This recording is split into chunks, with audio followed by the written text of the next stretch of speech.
Hi there, you're listening to The Pivot Point. I'm your host, Bradley Borton. This podcast dives into the minds of cybersecurity leaders, making sense of the pivotal moments in their careers, to the decisions made and character traits they've developed. This has been designed to provide advice and guidance to individuals starting out their careers in cybersecurity, those looking for answers, or just those looking for something interesting to listen to. On this episode of the podcast, I have Jason Geffner.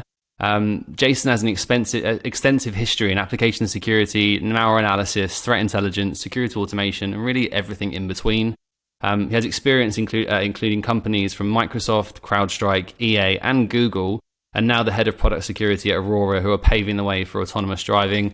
I'm genuinely really excited about this episode, as you can probably see from the smile on my face. So, Jason, thank you for joining me. My pleasure. Thank you so much for having me here today, Brad. Good stuff. So when we spoke last week, we had a bit of a sort of pre-podcast prep.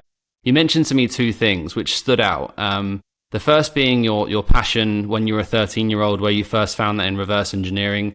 And the second being how you networked your way into companies, ultimately at the forefront of innovation, like the CrowdStrikes, the Googles, the EAs, the Amazons. But I want to start this podcast, as I always will. So what was your pivotal moment that paved the way to your career?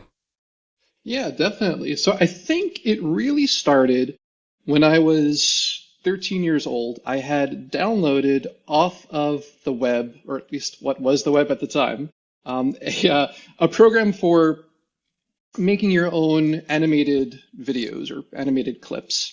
And I really liked using the program, but I found that after 30 days of using it, it was trialware or shareware. You had to pay for it to keep using it, which was pretty common back in the day. And it was $10 or so to register it. So I asked my parents, can I borrow your credit card to go in and pay for the software to keep using? And they said, all right, fine, go ahead. It's only $10. And I took their credit card and I went to the developer's website for this product and saw that the company had actually gone out of business. So there was no way for me to buy the software and keep using it, even though I really wanted to. And, I thought, I know that other people out there on the internet, are able to work around these types of time limitations without paying for software. And it seems like doing so in this case wouldn't really be unethical because the company was gone. I couldn't keep using it. And I thought, well, I don't know how to do this. I don't know how to circumvent this protection. But, by that time, I knew a little bit of programming. I knew Logo, just to show you how old I am. I knew as well, basic. Yeah. And I was pretty good with Windows for a 13-year-old. And I thought, if other people can figure out how to do this, I probably can too. And I did some searching around on the internet. I almost said Googling, but I think it was Alta Vista at the time. And I came across a website that really taught its readers how to reverse engineer software. And after a few weeks of reading essays on this site, I was able to disassemble this program. And I was able to find a conditional jump for whether or not it was registered. And I was able to use a hex editor to change that condition so that I could keep using it even after the time trial had ended. And this process was really exciting for me. I got this euphoric feeling, like I beat the computer. I did it. I'm only 13, but I'm smarter than the computer. In reality, it was I guess it was the developer I was beating, not the computer. Yeah. But I loved the challenge so much of doing this because it was really hard. And I learned so much. And I just wanted to keep learning more and more about reverse engineering, about the process, and then start teaching others. And that was the spark for me. That's cool. And I like that you said it was a challenge and that got that sort of euphoric sense of accomplishment. How have you carried that on into a professional life? How have you carried that on into your career? Like, how have you kind of kept that enthusiasm and sort of drive going into your kind of professional career from a 13-year-old into what you are now? Yeah, I think it's important to keep seeking out that euphoric feeling, because if you don't, you're going to get bored, you're going to burn out. So I think it's a lot about never being afraid to pivot to something new, which can be difficult because, there have been many points in my career where I've realized that the skill set that I've built up until that moment had served me well, and it got me to where I was. But that if I didn't start learning, in many ways, more importantly, brushing aside the skills that I had spent years building up, I was going to be stuck where I was for a long time, and I wouldn't be able to keep growing and advancing in my career. So I think being able to not being afraid to brush things aside and pick up new things and really challenge yourself in new technical areas, in new business areas, in new, relationship areas. I think that has kept things fresh and continued to challenge me and allowed me to continue to grow. Yeah, definitely. And I think that kind of leads me on to I guess, a good question about success. And what character traits do you think are, especially in security, because I think there's a high level of attention to detail. And you said something last week about you're an introvert in an extrovert's world. What character traits do you think you need to be successful in security and then I guess in business entirely? Yeah, it's a big question. I think one of the most important things in security is being curious. And this doesn't apply just to security. I suppose this would apply to any engineering field. But I think I've always been curious, even as a little kid, wanting to know how things worked. And the more you understand how things work, the more you see how they can be improved upon or how you could create something better yourself. And I think that it's very hard to really be an excellent security professional without not only knowing how things work, but wanting to know how things work. Because if you don't have that passion and that drive, you're probably not going to last. Yeah. Yeah, no, I'd agree. I think passion and drive is important, and it's a tough environment, isn't it, to sort of continue to stay in. And I think, because I want to go back a little bit, because you had a mindset growing up, and I want to know. So the mindset, obviously, when you were 13, you kind of, I guess, almost naive to it, right? You're kind of naive to sort of this program. You went in and reverse engineered it, but how has your mindset changed from a 13-year-old full of passion and excitement and just wanting to solve this challenge to, I guess, where you are now? Like, has it changed? And I guess what's changed along the way? Yeah, it has. I think that I think early in my career, that passion led to arrogance, which is a terrible trait.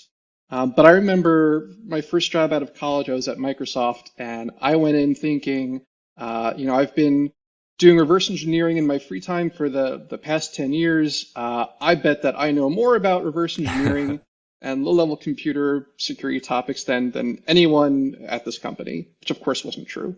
But I still thought it in many ways. And unfortunately, that arrogance really showed to other people because I didn't make any effort to hide it. And I was really frustrated that I felt like I was the smartest person in the room. Of course, I wasn't, but I felt that way at the time. And I was frustrated that I was still leveled at the company like an entry-level employee because I was fresh out of college. And what I didn't realize was that there was so much more required to advance your career than being really good at one technical topic. I didn't have any leadership skills. I didn't know how to motivate people. I wasn't looking at what was best for the business. I didn't realize that to be successful, I need to really have people interested in wanting to work with me. And I think what I realized over time was that I looked at non-technical people who were around me at Microsoft and saw how successful program managers were. And many program managers are technical. But I saw that even the ones who weren't technical, they were still able to have a massive impact at the company and throughout the world, given Microsoft's size and their customer base. So I started to really embraced the growth mindset that I had and still do. But I think that really helped counterbalance the arrogance because I started to realize if I do want to be successful, I have to learn more about leadership, about empathy, about strategic planning, about getting buy-in, all these PM skills. And fortunately, I was able to take training classes at Microsoft on these skill sets, and everyone looked at me like I was crazy because I wasn't in the PM track. I was the only one taking those classes. But I think that with the growth of my career. That's cool, because I think after Microsoft, you went to NGS, right, where you're kind of an application security consultant. And you mentioned to me that's where you kind of also pivoted into more AppSec, product sec. Do you think you gained a lot of skills from being in a consulting environment, speaking with clients, and almost kind of got over that arrogance? That's where you kind of, you I guess, grew up a little bit, right? Do you feel that? I definitely do feel that way. I think that the reason I moved from reverse engineering to more AppSec, ProdSec, and pen testing is because it looked like at the time the career path for reverse engineering was very murky at best, whereas pure play security was really continuing to take off and grow and expand. So I pivoted to that, and I was surrounded by people for the first time in my career who I felt were way better at what we were doing than I was. And I felt in many ways like a small fish in a bigger pond of really smart people. But not only did I learn a lot on the technical side from people like David Studdard, who is the author of Burp Suite and wrote the Web Application Hacker's Handbook, and Marcus Pinto, another former colleague of ours, and many other really smart people who started off with NGS and then NCC. But I also gained a lot of experience on the kind of business side, the professional side, because we would be thrown into meetings with our customers' executives, and we had to go in with the, I guess, the posture of being able to speak with them in a way that would gain their trust and confidence, that we knew what we were doing. And oftentimes we didn't, or we barely knew what we were doing because we were told on on a Saturday that, hey, tomorrow on Sunday you're flying out to Pittsburgh, and the next day on Monday you're going to start an assessment of this AS400 based system. And I'd jump online and look up what the heck is AS400? What do I need to know? So that when I have my meeting on Monday morning with the client, I can at least speak as if I know what I'm talking about, and I can gain their trust and confidence. So being able to sit in those boardrooms and gain confidence of customers and partners and peers was really critical. I think that's probably good for your sort of awareness as well of who you are as an individual, right?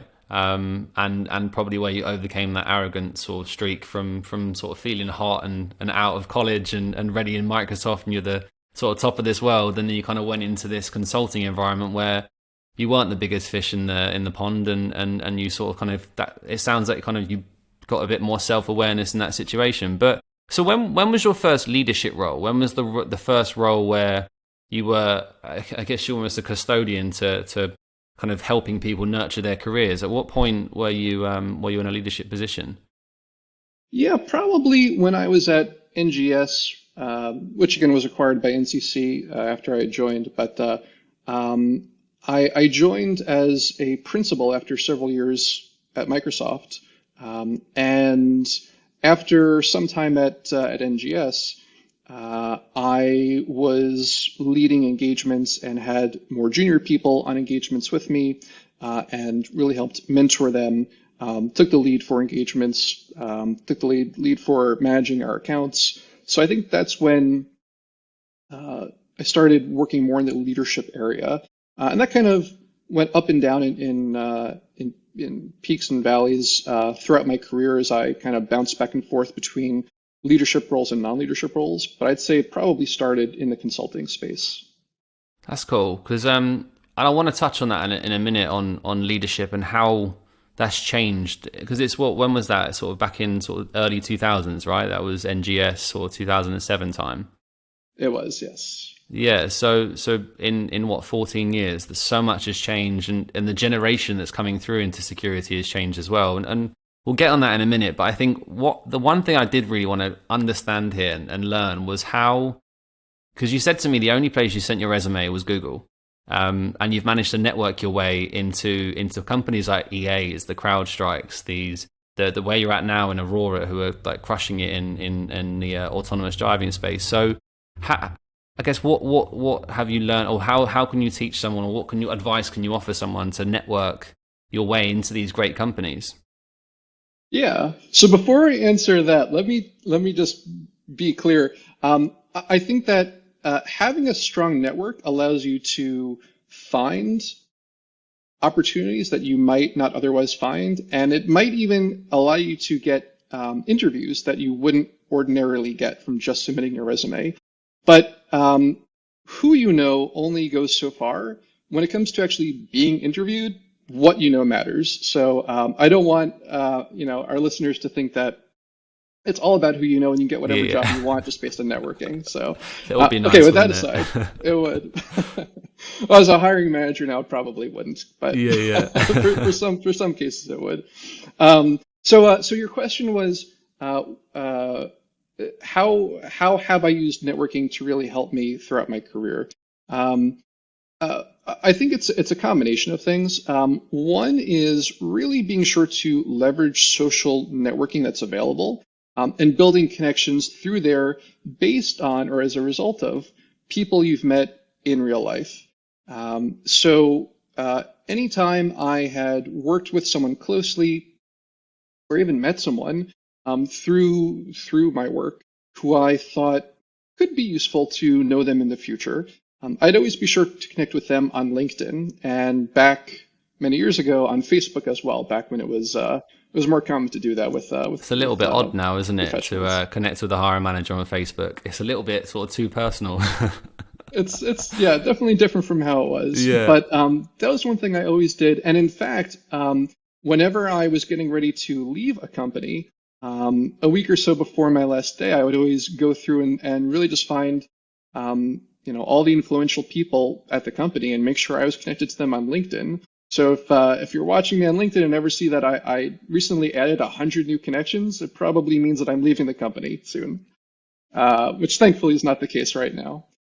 But another thing that I did was that I would go to industry conferences like Black Hat, like DEF CON, like CanSec West, like RSA.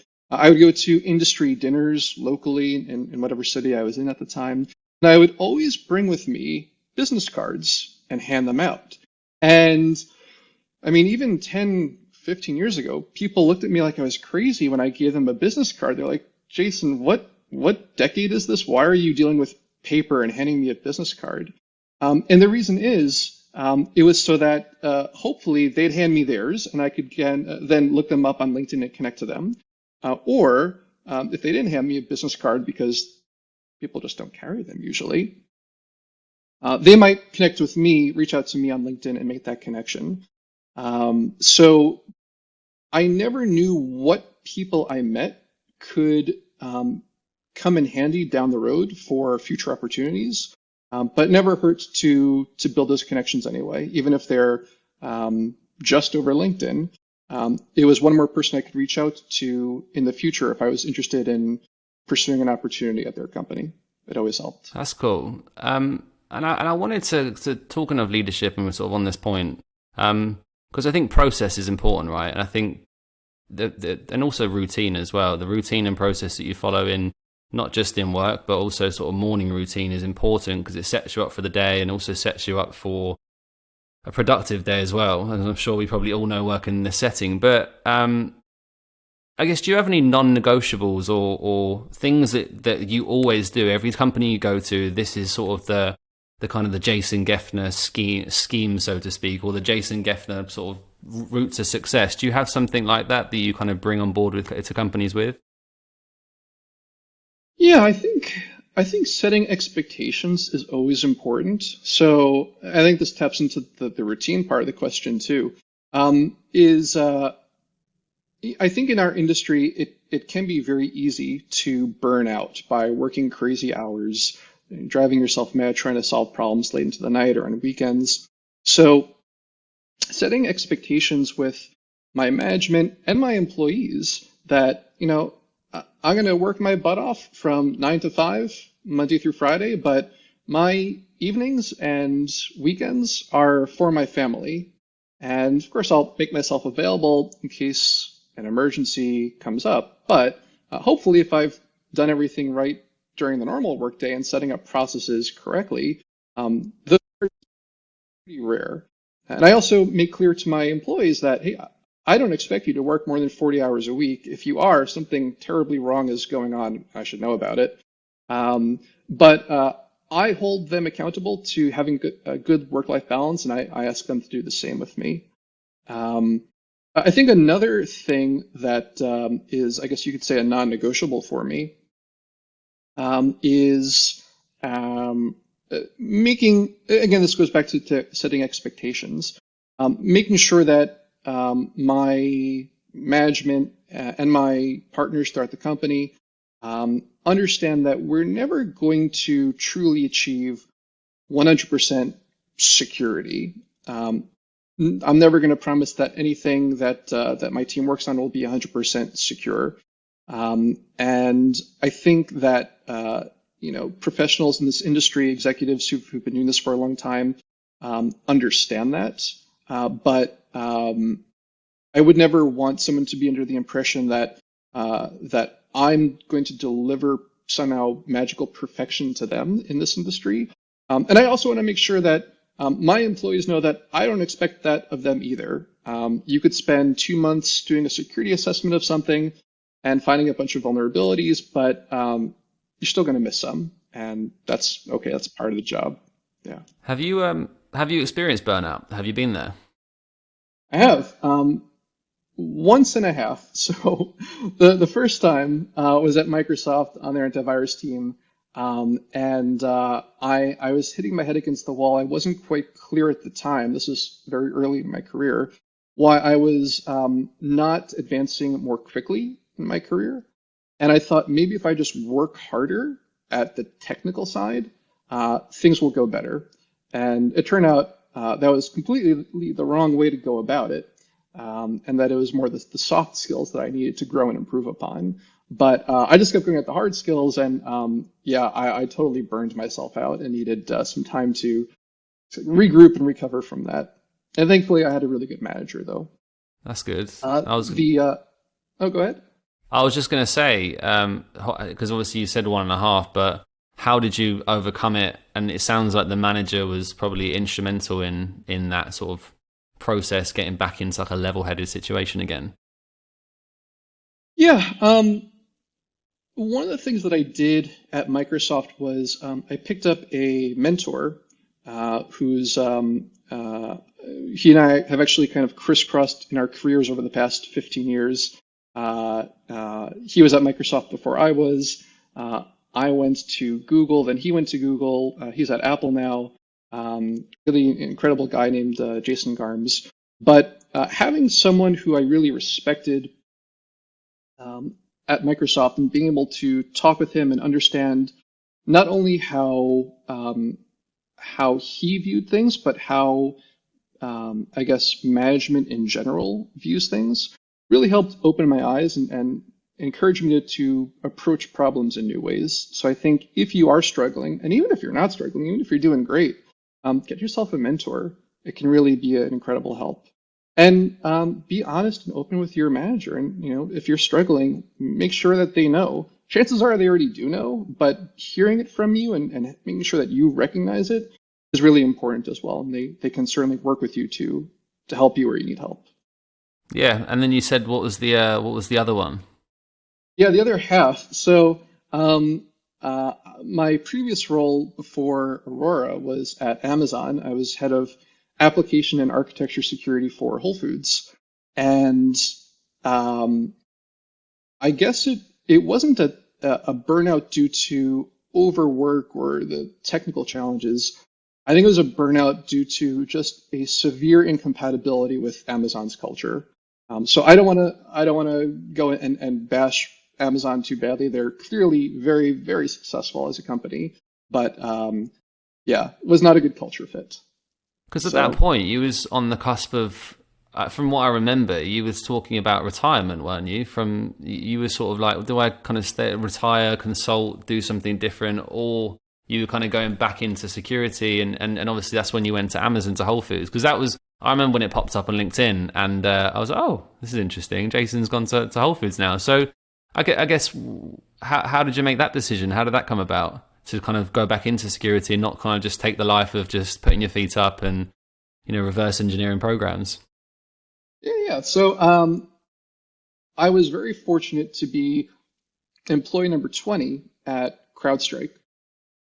And That's a good spot, by several the way. years it was several years after I joined, and a little bit after I left CrowdStrike, they IPO'd, and that worked out pretty well for me and for many of my friends and former colleagues.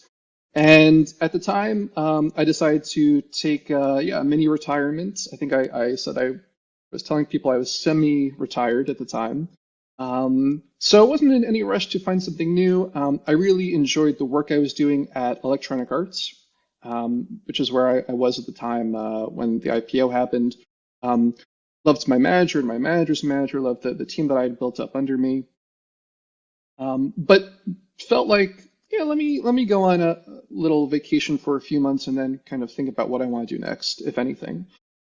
And like 1 month into that mini retirement, I was at an industry dinner in Austin, and I met the CISO for Whole Foods, and I really loved Whole Foods as a customer. Whole Foods started in Austin, and when I first moved to Austin many years ago, I was living just about across the street from the flagship Whole Foods, and I went there almost every day for lunch and loved it. So I was a big fan as a customer, and I was and still am a huge fan of Amazon as a customer. So he was telling me how, what he was looking for someone to come in and run application security for Whole Foods. And even though I wasn't really looking, I still thought, oh, that might be great because I already, am a happy customer. It sounds like this would be a fun job. So that's how I decided to throw my hat back in the ring and try to have some fun with helping out a company I really liked. But quickly realized retirement would have been the better option. And I guess on that, do you have like a criteria for picking companies? So obviously you've moved a couple of times in your career. Do you have like I'm sure as well, you probably had a point where you've decided to go for, let's say you went for the EA offer instead of a different offer in that situation. But do you have like a criteria or like a tick box of things that you want from a company? Yeah. So for every company where I've worked, there have been things that I've really liked, and maybe a few things I didn't so much. But one of the things that really stood out for me when I was at Google is that it was the first company where I worked where everyone around me was really smart and really nice. And it was just a pleasure to come into work every day and work with colleagues who I respected, work with people who weren't fighting and arguing with me. Or if we did have disagreements, they were very professional and mature, and we based disagreements on facts. It was a really nice workplace. And after going through some experiences since then where not all of my colleagues were really nice, I realized that life is too short to work with jerks, work with people who just, who are intent on making your life a living hell. So one of my requirements is working with nice people. And I remember when I first started talking with Aurora, I learned that one of their really foundational foundations was this no jerks policy, and that we want to make sure that we only hire nice people. But it's easy to say, but it's hard to tell if they're really following through on that.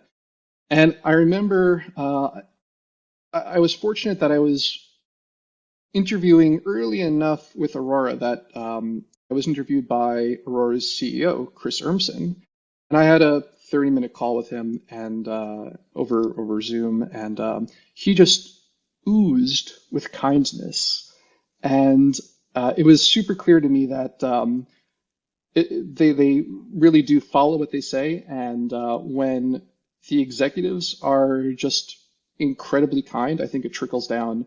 And yeah, that was one of the reasons I really fell in love with the company.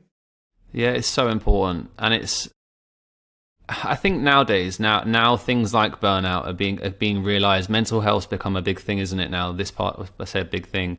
It always was, but I feel like it's become a lot more obvious this past year as everyone's kind of going through certain experiences and different things, and also, having experienced burnout myself as well, but in a recruitment setting, it's tough. So I think being in a nice company that treats you well and as a human being, and how you want to be treated it makes you feel nice, doesn't it? It makes you feel warm and happy inside, and you want to put your best efforts and your best work into that company, right? It's a good spot to be in. But I guess to kind of wrap things up a little bit here as we're coming at the 30-minute mark, what advice would you give to a teenage you? Like what would you tell yourself?